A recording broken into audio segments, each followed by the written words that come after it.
We are halfway through the year, so I figured we should have a cozy sit-down chat about my favorite books of the year, my most disappointing books of the year, books I'm looking forward to reading the rest of the year, as well as tips to become a reader if that's something you are wanting to become. Imagine we're on FaceTime and we're chatting about books, because that's what this is going to be. I am up at a cabin outside of Yellowstone for family reunion, and I have been reading a lot, and I've just been so inspired by books and stories.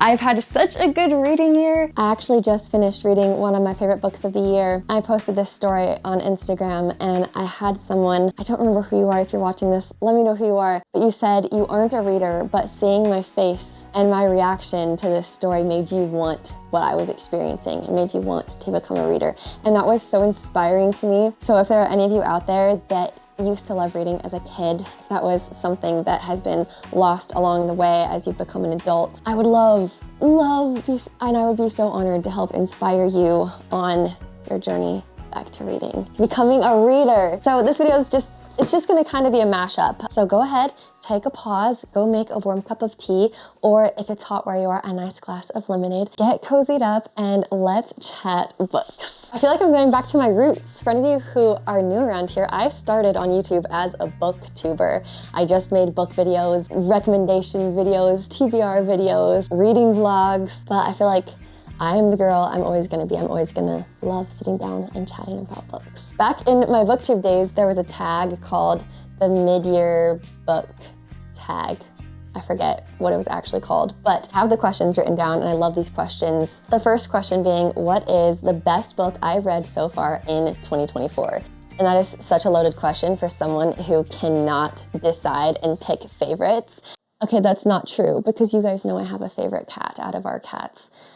But with books, it's so hard to choose. So I'm gonna settle on 3. Can I choose 3? I'm gonna just say that I can choose 3. It's a 3-way tie between Anastasia by Sophie Lark, the Kindred's Curse saga, the entire saga. Well, actually, the final book isn't out yet, and I haven't read the third one. So the first 2 in the series, and The Lost Story by Meg Schaefer, or Schaffer. I'm sorry if I didn't say that right. I don't know. This book, I love this book. This is the book that this photo was taken right after I finished reading. I read The Wishing Game last year, also by the same author. It was her debut novel. It was inspired by Willy Wonka and the Chocolate Factory. This one was inspired by Chronicles of Narnia, and it was just incredible. I think this is a book that no matter what type of reader you are, no matter what genre you read, this is for you. It's a book about magic, and it's a book about books and stories. There's a quote at the end that's not a spoiler. It's just a short paragraph that says, well, it turns out it was a magic pencil, but you don't really need a magic pencil to write a magic book. All books are magic. An object that can take you to another world without even leaving your room. A story written by a stranger, and yet it seems they wrote it just for you or to you. Loving and hating people made out of ink and paper, not flesh and blood. Yes, books are magic, maybe even the strongest magic there is. I want to read a million more books like this, so this has solidified a place in my top 3 of the year. Then we have the Kindred's Curse saga. We all have our favorite series, right? For some people it's Throne of Glass, for some people it's Harry Potter, it's A Court of Thorns and Roses, or Outlander. I really think this series is taking its #1 spot in my heart. I don't even have words for it, you guys. It's so good. It's a fantasy romance. I'm so bad at explaining books that I love so much because I just physically, I can't. Is anybody else like this when you try to explain a book that takes up so much of your heart to somebody and you're trying to get them to read it, but you can't do it justice? That's how I feel about this book. I just want to say, if you are looking for a series and you've read A Court of Thorns and Roses, Throne of Glass, those top tier romantasy series, and you want to get that feeling again, this series did it for me. I love this book. I could kiss this book. I feel like I did not do a very good job of convincing you to read that. Let's just say Prince Luther, he has taken his spot as my #1 book boyfriend over Rhysand and Mr. Darcy. That's big for me. I'd like to take a minute to talk to you about the sponsor of today's video, BetterHelp. I'm such a strong believer in taking care of my mental health, my headspace, and developing habits that provide me with clarity and calmness in this often crazy world we live in. Going to therapy has taught me so many tools that I use in my daily life to understand myself, love myself, and take care of myself when I'm going through difficult seasons. I really love that BetterHelp is online-based, making therapy so convenient. BetterHelp connects you with over 30,000 licensed therapists who are ready to provide helpful, unbiased advice. Finding a therapist and actually getting started can seem overwhelming at first, but with BetterHelp, you can choose the format and schedule that suits you best, whether it's a phone call, video chat, or messaging. It's extremely easy to get started. You just fill out a questionnaire to assess your specific needs, and then you get matched with a therapist, in most cases within 48 hours or less. And if you don't connect with the therapist you get matched with at first, you can easily switch to a new therapist at no extra cost with no need to worry about insurance hassles or network restrictions. You can easily access therapy at your convenience, scheduling sessions that fit your schedule at whatever time works best for you. Click the link down in the description or go to betterhelp.com/Desi. That's betterhelp.com/Desi to receive a special 10% discount off your first month of BetterHelp so you can connect with the therapist and see if it's right for you. And then Anastasia by Sophie Lark was everything I could have possibly wanted to read during winter. It was actually the second book I read this year, back in January. And I saw another reviewer say that it felt like Little Women, but make it the Romanovs, but also include magic. It was incredible. I think it's like 850 pages, so it's really long. I sobbed when it was over because I didn't want to like break up with these characters. I felt like I was saying bye to them and I was never going to see them again. And I love, like, that is what I love about being a reader, is this relationship that you have with a book, this like heart-pounding, life-altering experience falling in love with fictional characters and really having that world be like a reality for me. And I think reading really is one of the most magical things that we actually have. We can just look at a piece of paper, essentially a part of a tree with some printed ink on it, and we essentially hallucinate to it. If that's not magic, I don't know what is, and it becomes real. I heard in a podcast once that our brains can't distinguish the difference between something that's not real and something that's real. So when we have these feelings about characters, when we read a book, it really is like we really are experiencing that heartbreak. We really are falling in love. We really are grieving with them when they grieve, or celebrating with them and feeling that happiness and joy when they feel it. And I think that's pretty dang special.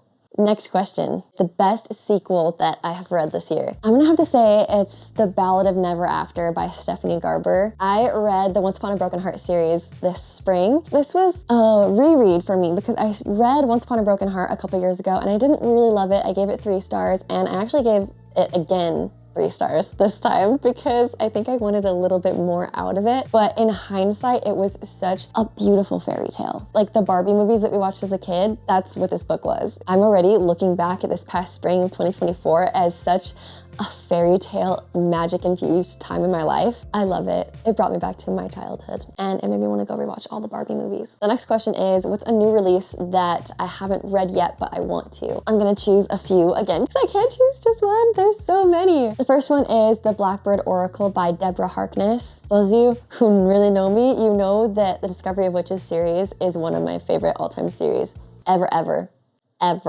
And this is the newest book in the trilogy. I think it's the 4th or 5th. Oh dang, now I seem like I'm not even a real fan. So I'm saving that one to read this fall. I also really want to read India Holton's new book. It just came out, I think, this past week. She's the author of The Mysterious Society of Lady Scoundrels in that series, which I loved. And her new book is called The Ornithologist's Field Guide to Love. I just know I'm gonna love it as much as The Mysterious Society of Lady Scoundrels series. And then there's another book that I just added to my list recently, and it's called The Forest Where the Phoenix Sleeps. And I'll be honest, I saw this and decided I wanted to read it just because of the cover. It's a cozy fantasy, and I don't really know anything else about it, but I know that it's beautiful and it's cozy and fantasy, so I'm definitely gonna pick that one up. The next question is, what is my most anticipated release for the rest of the year now that we're halfway through? Immediately, like I don't even have to think about it. It is The 13th Child by Erin A. Craig. I'll put a little video right here of the aesthetic of the book that the author has shared so far. It seems like it's gonna be so perfect for fall. Her writing is so atmospheric. I've given every book I've read by her 5 stars. She is the author of House of Salt and Sorrows, House of Root and Ruin, and Small Favors? Is that what it's called? Yes. That book, by the way, if you want a book to read at the end of summer that kind of gives the vibes of The Village, the movie The Village, go read Small Favors. It's a little bit heavy on the horror, kind of. It's a YA book. It's so good. It's so good. Okay, and then the next question is, what is my biggest disappointment of the year? And even though this year has been so good, I have had quite a few disappointments. One of the biggest being The Serpent and the Wings of Night. I just saw so many reviews that it was so good. It's a vampire romance, but also like games, kind of like Hunger Games. And I was like, I love those two things put together. Like that's gonna be so good and right up my alley. But it just fell so flat for me. I felt bored with the characters. I didn't love the romance. I didn't really relate to the main character. Every time something happened in the games, I don't know, I just didn't click with it, but that's okay. And I'm not saying it's a bad book by any means at all. I'm so glad so many people love it. It just wasn't for me. And then a couple runner-ups for biggest disappointment would be To Sir Philip with Love, which is I think the 5th Bridgerton book. It's Eloise's story, and I was so excited to read it. And I just felt like the Eloise that we know from the TV series and that I've read about in other books wasn't the same Eloise in this book. The way she acted in the romance was not how Eloise would act. I don't know, I don't want to give too much away. It just, it was not good. Benedict and Sophie, forever. And then the new Ruth Ware book, The Perfect Couple, I think. Very much a disappointment. For me, there was no big twist at the end, and I'm sorry if that's a spoiler. I was expecting some more twists, and it was a 2-star read, 2.5-star read for me, or maybe 3-star, but in hindsight, I think I would give it 2 stars. I usually love Ruth Ware, so that was really sad. The next question is, do I have any new favorite authors or auto-buy authors that I will continue to go back to? And absolutely 1000%, that's gonna go to Jessa Hastings. I read Never by her this year, and I also read Magnolia Parks, both of which were 5 stars. I feel like she's the Taylor Swift of the book world. She writes the human experience in such a beautiful way, the same way Taylor Swift will say something in a way that a normal person would just say, I'm over him or I'm over you. And Taylor Swift would say, gone was any trace of you, I think I'm finally clean. Like that's Jessa Hastings. She puts words together that express these emotions that I would never know how to say like that, but yet it's so perfectly the way she says it. I just can't believe I get to be alive at a time when she's writing books. Yes, Magnolia Parks is toxic, but I knew that going in, and Gossip Girl is still an incredible show. Is it toxic? Yes. I don't care about that. I just love the writing. I'm a Jessa Hastings fangirl now. The next question is, what is a book that made you cry? And I have to give that to The Lost Story by Meg Schaefer, because other books have made me cry, but this one stayed with me for hours afterwards. Me and Jared were eating dinner, and I was crying as I was rereading him the ending of this book because I just couldn't move on. The next question is a book that made you happy, and that goes to The Spell Shop by Sarah Beth Durst. This might be my new favorite cozy fantasy. There's a lot of scenes that are set out by the ocean. There are these mer horses, there's baking, there's found family. Also, there's a sentient spider plant who is the main character's best friend. And then there's also a sentient cactus. The main character is the sweetest introvert who is so good at kind of setting boundaries with saying, I don't want to necessarily be around people right now. I kind of just want to keep to myself and live a slow and quiet life, but then also accepting the kindness of people and learning that she can have that peace and quiet and solitude while also befriending people in the village and making lasting relationships. But that's just the tip of it. It is so perfectly cozy. The next question is, what is the most beautiful book that I've purchased this year? And I'm going to say probably the Once Upon a Broken Heart trilogy, but the UK editions. I don't have them with me, they're back at home, but I got all the newly released paperback versions. Design, the color combinations, everything could not be more perfect because they're fairy tales, and I feel like the covers exude fairy tale. There's just so many little details that just make up the perfect book cover. It's so pretty to look at on my shelves. The next question is a book that surprised me. I have two answers again, because I can't choose just one. The first one is Heartless Hunter.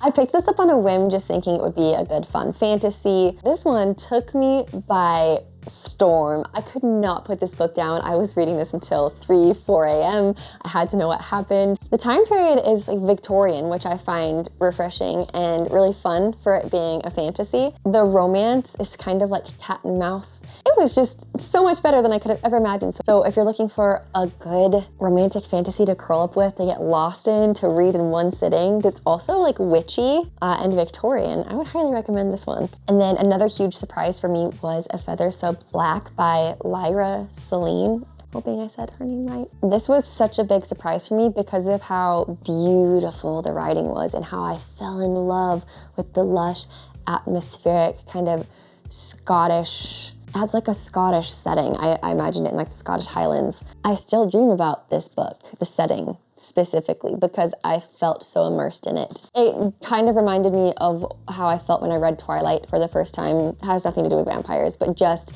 that feeling of being so immersed in it to the point where you think about it all the time when you're not reading it. That was how I felt. It was so good. The next question is a book that I want to read by the end of the year, and I have so many, but this one recently came out. This is A Ministry of Time. The blurb on the back says, a boy meets a girl, the past meets the future, a finger meets a trigger, the beginning meets the end. I really don't know that much about it. There's time travel, there's romance. She ends up teaching this time traveler from 1847 how to use things like Spotify in our modern day world, and I think they end up falling in love. I don't know how that works with him having to go back to his time or staying here. I also really want to read The Witch Would Not by Olivia Atwater. She wrote Half a Soul, which I really, really loved, and this is supposed to be spooky. I also think it's Victorian, and I love the cover. The cover is so pretty. Those are the reasons I want to pick it up. I could go on and on, but we're gonna stop there. I think those are all the questions from this tag. So let's move on to tips on how to become a reader or how to get back into reading if you've kind of fallen out of love with it. Or maybe you never even read as a kid and you don't even know what it's like to be a reader. Which, if that's the case, I feel so sad for you because it's honestly one of the best things in my life, and I feel like something that makes life just better and more beautiful and magical. So here are my tips. Okay, my first tip is to just choose a book. Don't worry too much about, is this gonna be my taste? Do I like this genre? I'm not sure what genre I like the most. Choose a book from your bookshelf, maybe one that you've had lying around for a while that you've been meaning to pick up, or one that you've heard your friends talk about, just one from your shelf. You don't have to go out to the bookstore and buy a new book. You probably have a book laying around that you've been meaning to pick up. Maybe you bought it for a vacation and you never ended up reading it. Just pick it up. You're not gonna know what you like reading until you start reading a little bit. So once you have a book that you know you wanna read, guys, there's this thing called morning reading. I mean, it's not called that, but just the act of reading first thing in the morning, it is magical. I'm sure other readers will agree that there's something about waking up, especially in the early morning, and not grabbing your phone, not grabbing anything, just grabbing your book in bed and reading, that is like food for the soul. Also, I just think mornings really are such a special time of day, and starting that special time of day with a story. We read bedtime stories, or we had bedtime stories read to us as kids. Now we're reading ourselves morning stories, and I think it really changes your outlook for the rest of the day because you have this story in your head first thing, and hopefully it's a happy story and not anything too heavy or dark or triggering. Choose a happy one maybe to read in the morning and let that kind of light your mind on fire first thing in the morning. And I don't mean fire in a negative way, I mean in a good way, like sparkles. I get so inspired by the stories that I read, so morning reading for me is such a special way that I get my reading in. My next tip would be to just, like, if you can't read in the morning, set aside a time of your day to read. And if that's after work, it's something that you can look forward to all day. Like, oh, I'm gonna go home, I'm gonna get a special treat, and I'm maybe gonna make a warm cup of tea, or I'm gonna stop at a coffee shop on the way home and grab some matcha, and then I'm gonna read my book and romanticize it. That is a surefire way to becoming a reader and loving reading, is by romanticizing it. I know for me, during university, I never read a book. Well, I read books, but I only read them for school and for homework, and I ended up completely obliterating my relationship that I had with reading as a teenager and a kid. I didn't read for years after that, and then I finally started reading. And the first book that got me back into reading was The Girl on the Train by Paula Hawkins. Thrillers are a great way to get back into reading, especially psychological thrillers, because a lot of the time you can't put it down. You need to know what's going to happen. So I guess that would be my next tip is, if you don't know what genre and you don't have a book laying around your house, pick up a psychological thriller. I recommend books like Gone Girl or The Girl on the Train or The Silent Patient by Alex Michaelides. Thrillers are fun, especially whodunit murder mysteries. Lucy Foley is a good author for that as well. Another tip would be, if you get headaches while reading, if you're a slow reader, if you have ADHD or you can't really focus on just a book, you want to be doing other things, audiobooks. I personally use audiobooks because I'm dyslexic, I'm a really slow reader, and also when I'm sitting there reading, a lot of the time I get distracted and want to do other things. Audiobooks are great because you can listen to them when you're doing the dishes, when you're getting ready in the morning, doing your hair and makeup, when you're driving, when you're doing the laundry, cleaning your house. I know they aren't for some people. Some of you aren't able to focus on the story, but if you find a full cast recording or a really good narrator, sometimes that can be the thing that makes or breaks it for you.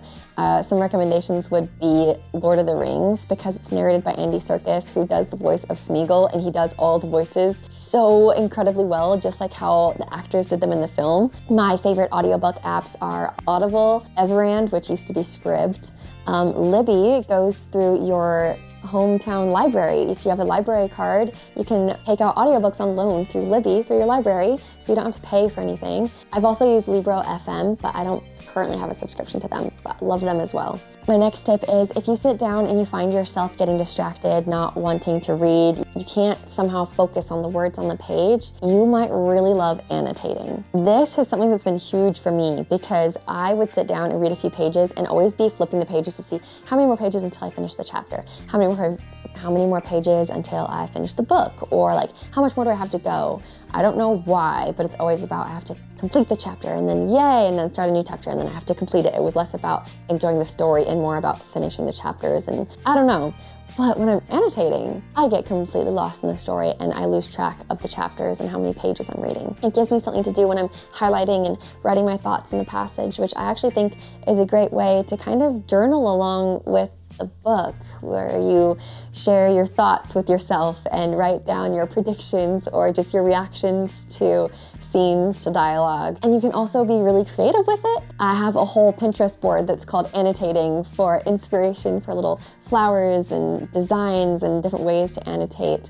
And it has been so fun, and it has changed the game for me when it comes to reading books physically. Another tip would be to get a couple of your friends together. You don't have to start an official book club, but you could choose to all read a book 1 month. So it's like a book club, but you don't have to make it an official thing if you don't want to. You could all just decide, hey, let's read this book. We've seen people talking about it, or we've seen it at the bookstore a lot. Let's just read it and then share our thoughts. You can buddy read, so you can have a group chat and you all share your thoughts and send pictures of your reading or pictures of your favorite passages. I love buddy reading books with some of my online friends. A lot of the time it happens on accident, where I find out we're both reading the same book at the same time and then we just share thoughts as we read. And that can make the experience, one, more fun because you're experiencing the story with another person and like giggling and kicking your feet over it together, but two, also kind of holds you accountable because you want to finish so you can chat with them about it. And then I think my final tip would just be, if you struggle to find time to sit down and read, look at your screen time on your phone and decide if you could take any of that screen time to dedicate to a book instead. And then implement those other tips like romanticizing it, taking yourself on a date to a cafe to read, annotating, listening to an audiobook. My screen time can be way too high sometimes, and that's a good wake-up call to remind myself I can be using those hours to read and be experiencing other lives, other parts of the country, like other times in history in the entire world. I can be living lives that I would never get to live through these stories, through these books. And why would I give that up just for scrolling on my phone? So those are my tips. If you have any tips for becoming a reader, I would love to hear your ideas in the comments. And I'm sure you guys would also love to read tips from fellow readers. Oh, also, before we hang up on this FaceTime call, what is your favorite book that you've read this year? Because I shared mine with you, share yours with me. I would love to know, and I'm sure everybody else would love to know as well. Let's all share our favorite books, and then we can have all new books added to our reading list.